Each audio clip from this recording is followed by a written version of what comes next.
Hello, हाय.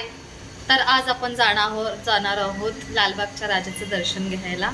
चला आपण journey start करूया. माझ्यासोबत आहे माझी मोठी बहीण, माझी जीजू, त्यांची फॅमिली आणि मी एकटी. कारण सगळेजण गेलेले आहेत आमच्या गावी, म्हणजे कोकणात. मी आता 2 दिवसांनी जाणार आहे.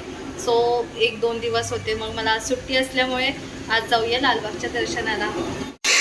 तर आमची जर्नी स्टार्ट झालेली आहे. सगळ्यांनी इंट्रोडक्शन दिलं आपलं.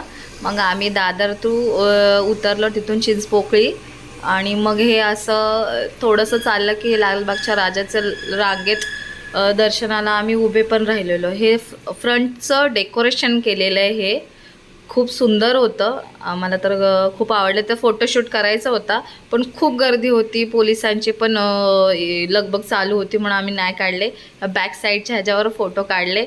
ही बघा लाईन, किती मोठी लाईन होती, बापरे. आम्ही जवळजवळ ना 7:30ला लाईनीत जे उभे राहिलो ते आम्हाला 11:45ला आम्हाला दर्शन मिळालं. हे बघा, हे आतमधलं, एकदम आतमधलं आमचं डेकोरेशन चालू होतं. तिकडे रांगेत उभे होतो, आणि हे खूप आतमधलं डेकोरेशन आहे. ते बघा, लालबागचा राजा. खूप मेहनत करून व्हिडिओ शूट करत होतो, आणि एकदम फ्रंटला आल्यानंतर हा फोटो आणि व्हिडिओ क्लिक करता आला, आणि खूप मस्त वाटलं. खूप मस्त दर्शन पण झालेलं आहे. हा बघा, हे त्यांचं मुखदर्शन, छानपैकी दर्शन झालं. मग आम्ही एक सेल्फी क्लिक केला, बाहेर थोडासा वडापाव खाल्ला, आणि आम्ही निघालो आमच्या घरी.